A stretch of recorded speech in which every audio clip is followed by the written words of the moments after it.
Hello everyone, and welcome back to another Sensei Q&A. This is the series where I answer the musical questions that you ask me over on Instagram.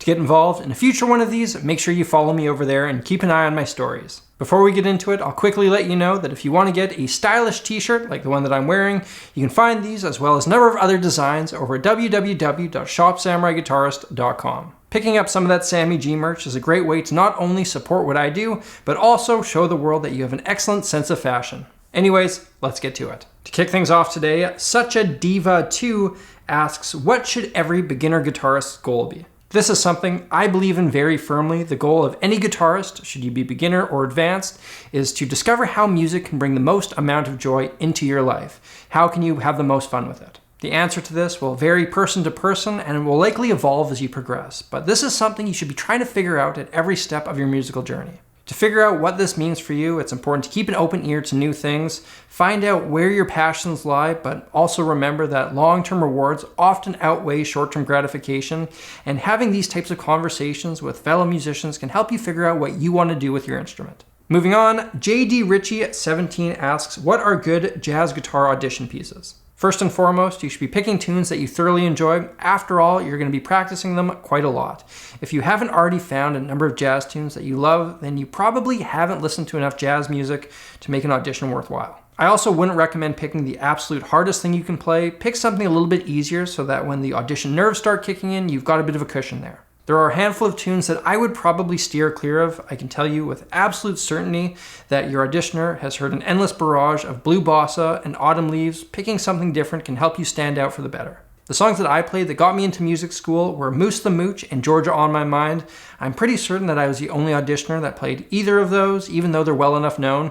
I thoroughly enjoyed them and I could play them pretty well. Next up, we have Leonard Serrano who asks, is there a way to overcome the fear of playing in public? Ah, yes. Stage fright. I think all of us have dealt with this to some degree. There are only two things that I have found that have ever consistently worked for me. First of all, be over-prepared to the point where you can perform your parts absolutely effortlessly.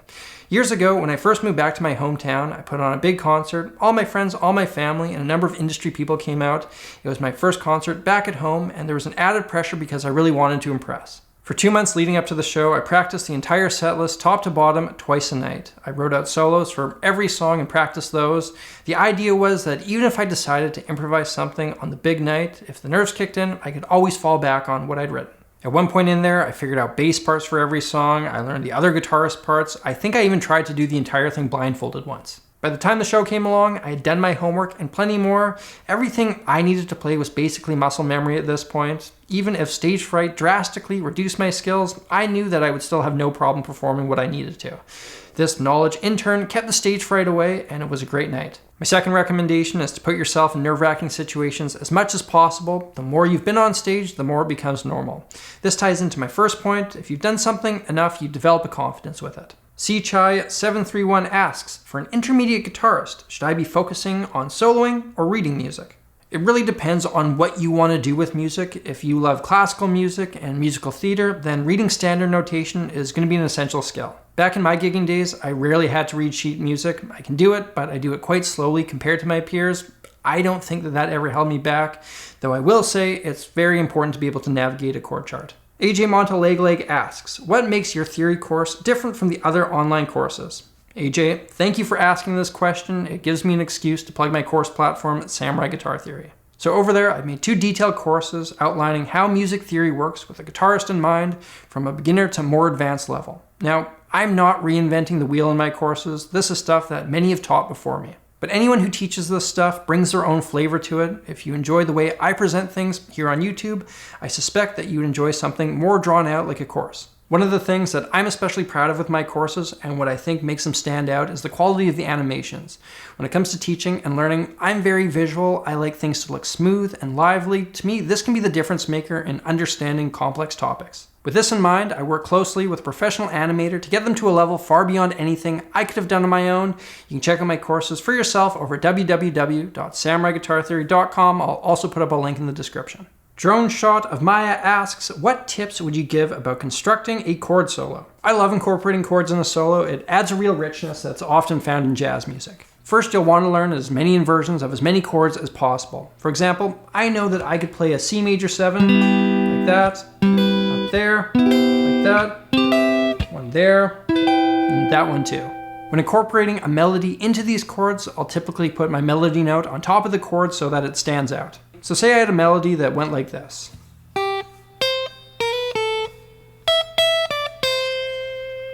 If I played that melody on top of my C major 7 inversions, I would get this.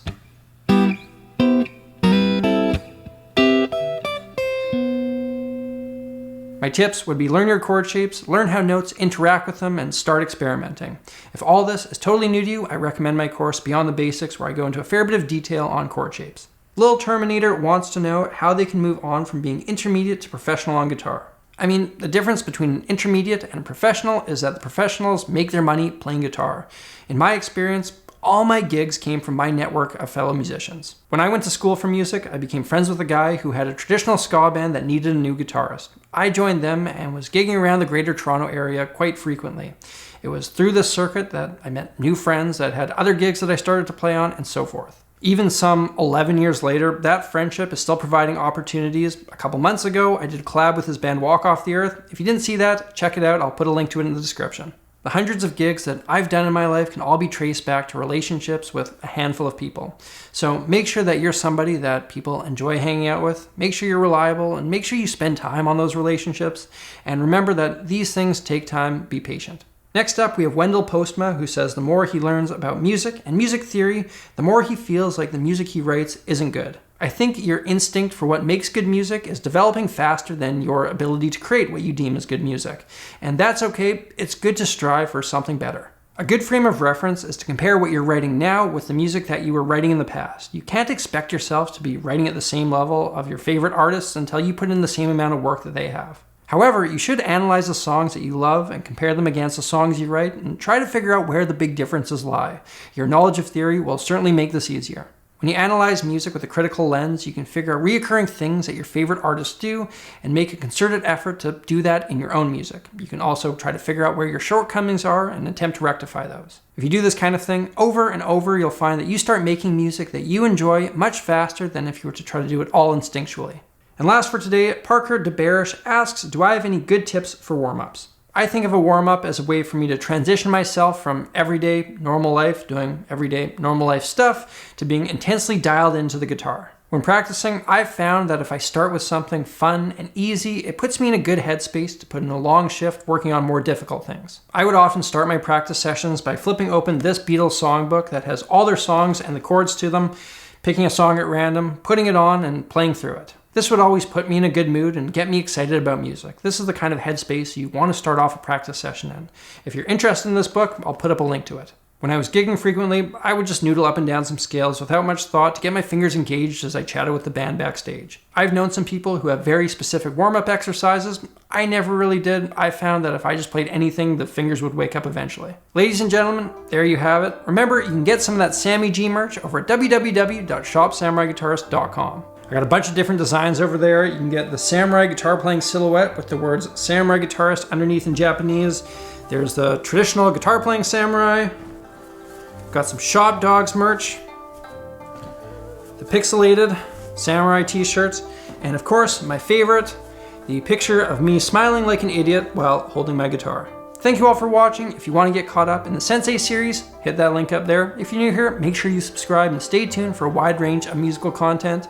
An extra big thank you to everyone who supports my channel on Patreon. Until next time, I'm Samurai Guitarist, and I'll see you again soon.